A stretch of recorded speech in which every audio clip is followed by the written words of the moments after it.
Algum problema? Tudo o que você tem a fazer é olhar-se no espelho e apaixonar-se por si mesmo, independentemente do que o resto do mundo diz. Dr. Joey Vitale. Aqui está algo com que você provavelmente se pode identificar. Não foi fácil ir do zero à criação de 6 álbuns em 2 anos.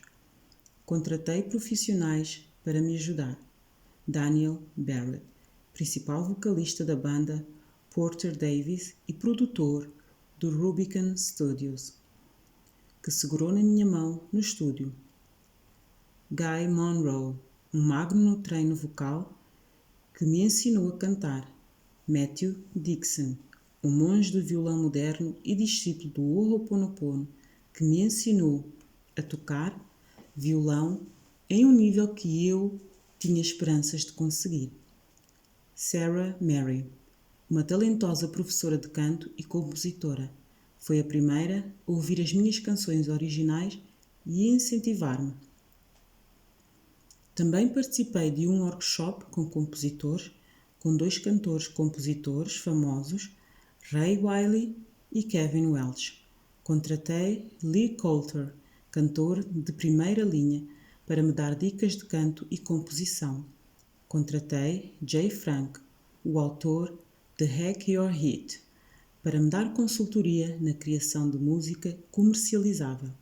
Quando entrei no estúdio, contratei verdadeiras lendas da música, desde o astro Joey Vitale, do Hall da Fama do Rock and Roll, sim, o famoso baterista com o mesmo nome que eu, até o baixista Glenn Fukunaga. Também contratei 3 vencedores do prémio Emmy para me ajudarem com um dos meus discos. Todo este tempo, esforço e dinheiro valeram a pena. Os meus discos foram bem recebidos. Canções como Today Is the Day, no álbum Strut, que se destacaram com compradores no iTunes e CD Baby, 2 das maiores lojas musicais online. Outras músicas foram consideradas para trilha sonora de um filme. Fui comparado a Johnny Cash, Tom Petty e Leonard Cohen. O Reverberation.com, um website para músicos, votou em mim como cantor-compositor número 1 em março de 2013. Nada mal. Portanto, você pode imaginar o efeito devastador quando um membro da família me disse que não entendia a minha música. Ele disse que tinha que ser honesto. Geralmente, uma afirmação que antecede uma crítica, e aconselhou-me a continuar com os livros. E acrescentou: eu não sou fã. Não pedi a opinião dele, no entanto, sentiu-se obrigado a dar-me. Eu não estava acostumado a ouvir tanta negatividade, embora o meu pai sempre me alertasse que as pessoas gostam de julgar. Até na sua própria família podem ficar contra si. Ele lembrava-me muitas vezes. Foi chocante. Eu não podia acreditar. Fiquei magoado e confuso, e aquilo abalou-me profundamente. Obviamente, havia um ponto fraco onde o meu parente tocou, um botão que permaneceu acionado. Esta questão incomodou-me durante semanas. Até mesmo com todas as técnicas de autoajuda que conheço, encontrei dificuldades para aliviar esta dor. Claro que, se o meu parente tivesse experiência musical, talvez valesse a pena dar-lhe ouvidos. Uma regra geral é aceitar conselhos de gente que é bem-sucedida no campo sobre o qual está a ser questionado. Mas o meu parente não é músico nem toca música. Ele tem pouco conhecimento sobre teoria musical, história musical ou até mesmo sobre a música popular atual. No entanto, julgou-me como se soubesse do que estava a falar. A sua crítica não solicitada magoou-me profundamente. Todos têm o direito de dar a sua opinião. Uma vez saí de um show do Bob Dylan. Adoro as suas músicas, mas a sua voz chiada irritou-me. Ainda assim, nunca telefonei para o Bob Dylan para reclamar. Guardei os meus pensamentos para mim. Bob, se você estiver a ler isto, por favor, perdoe-me. Sinto muito, obrigada pela sua música e por me dar permissão para gravar All Along the Watchtower. Você é um compositor lendário. Amo-te. No caso com o meu parente, eu queria ser como o músico Tom Petty, que diante de um repórter que perguntou o que achava quando as pessoas reclamavam e diziam que a sua música não era boa, respondeu: é rock and roll, não tem que ser bom. Mas eu não fui desapegado. Um programa, dados, foi ativado em mim e o meu parente acionou o botão para fazê-lo. Eu não soube como reagir a esta crítica ofensiva e não solicitada. A maioria das pessoas do meu círculo de amigos e familiares é mais amorosa e incentivadora. Depois de ler livros como The Power of Unpopular, também sabia que não preciso agradar a todos, apenas a um pequeno grupo de fãs dedicados. Já ensinei, nos meus treinamentos e seminários, que você só precisa de um nicho de pessoas que o amem para ficar rico. Esqueça os que não o amam. No entanto, a feiura do meu parente causou-me uma pontada profunda. Eu não conseguia deixar aquilo de lado. O Dr. Hulain disse-me: não é a pessoa, é o lixo que você possui daquela pessoa. Então, quando trabalhei com pessoas no Hospital Estadual do Havaí, o que aconteceu dentro de mim foi que vivenciei o julgamento, a raiva, o ressentimento, etc. Eu estava empacado, estava distante de mim mesmo e queria voltar ao estado zero. Eu estava a ser lembrado de que a situação não tinha a ver com o meu parente, tinha a ver com o programa que compartilhávamos. O meu objetivo era apagar o programa, de modo que eu pudesse ser livre. Naquela altura, não me importava com o que o meu parente dizia, e muito provavelmente ele simplesmente ficaria calado. Como é que eu faria isto acontecer? Enquanto prosseguia a limpar e a purificar, lembrei-me de que aquilo de que nós não gostamos nos outros geralmente é algo que inconscientemente possuímos e não gostamos em nós mesmos. Pensei no meu parente a dizer que não era fã da minha música.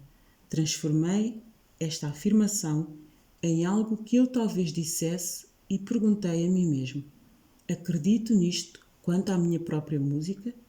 Em outras palavras, será que secretamente não sou fã de mim mesmo como músico? Por menos que quisesse admitir, parte de mim era bem crítica em relação ao meu canto e composições. Parte de mim concordava com o meu parente, ele só estava a verbalizar aquilo que eu sempre suspeitei. Como sempre disse aos outros, o exterior é uma projeção do seu interior. O meu parente era, em muitos aspectos, como eu. Este foi um insight gigantesco do qual não gostei. Eu queria que fosse culpa do meu parente, o facto de me sentir mal. Eu queria que o meu parente mudasse. Não queria que o crescimento ficasse todo por minha conta. Porém, esta é a forma autêntica como o Ho'oponopono funciona. Você não olha lá para fora, olha para dentro. Como disse o psicanalista suíço Carl Jung, aquele que olha para fora sonha. Aquele que olha para dentro desperta. O meu insight a respeito desta situação não parou por aqui. Depois, quando eu estava a fazer o meu exercício aeróbico na academia, senti-me inspirada a praticar o Ho'oponopono em voz alta, algo incomum. Raramente falo enquanto faço exercícios, mais porque a intensidade dos exercícios me deixa ofegante. Mas algo me disse, faça. Pensei nas palavras do meu parente e como fizeram com que eu me sentisse mal. Enquanto me mantive atento aos meus sentimentos, comecei a dizer o seguinte em voz alta. Lamento que algum aspecto do meu ser, ou da minha programação, ou meus ancestrais, tenham dado a centelha para este julgamento sobre a minha música e sobre mim. Lamento que eu tenha reagido excessivamente e me esquecido da minha paz. Lamento que a minha programação inconsciente tenha levado o meu parente a julgar-me rispidamente. Por favor, perdoa-me por julgar o meu parente como insensível. Por favor, perdoe-me por possuir essa sensibilidade à crítica dentro de mim. Por favor, perdoa os meus ancestrais por quaisquer coisas que eles tenham feito ou pensado que tenham trazido este sistema de crença para dentro do meu ser no dia de hoje. Por favor, perdoa-me por ter ignorado os meus pensamentos interiores. Obrigada por trazer esta convicção e estes dados à minha atenção. Obrigada por ouvir o meu apelo para apagar esta data da minha mente e de todas as mentes. Obrigada por me ajudar a ser grato, porque o meu parente me deu esta oportunidade de limpar e purificar e me libertar. Obrigada por me lembrar do amor por detrás de toda a escuridão. Eu amo-te, amo o meu parente, amo a mim mesmo, amo os meus ancestrais e amo o divino, por apagar todas as limitações interiores e os dados para que eu possa estar aqui e vivenciar o milagre deste momento e o milagre do amor. Amo-te, amo-te, amo-te. O interessante é que assim que fiz o apelo, o Ho'oponopono em voz alta, senti uma mudança interior. Na verdade, foi uma limpeza tão profunda que mal me conseguia lembrar do que o meu parente me tinha dito. Isto frequentemente acontece com a cura verdadeira. O facto sobre o qual você estava a reclamar desaparece. Você mal se consegue lembrar. E caso se lembre, não é com emoção. Como uma história que você leu. É interessante, mas não aconteceu consigo. Este é o milagre do Ho'oponopono. A minha descoberta com o meu parente foi o seguinte: se eu quisesse vivenciar uma cura real, depressa, tinha que dizer as frases de purificação em voz alta. Se isto significa que a minha mente estava mais envolvida, que a minha voz estava mais ressonante com as vibrações do universo, ou que o meu apelo estava a ser guiado por anjos que não podiam ler a minha mente, eu não sei.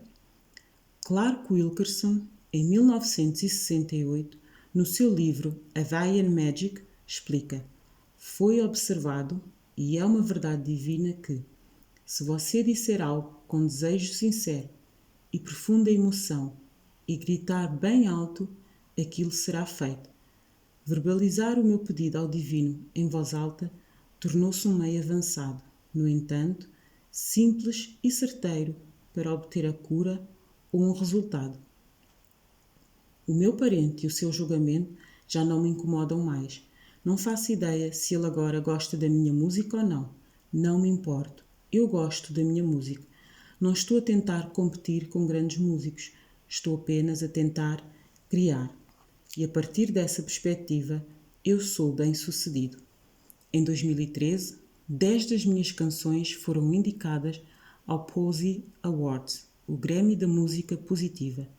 Devo estar a fazer algo certo, apesar do que o meu parente e eu tínhamos pensado anteriormente.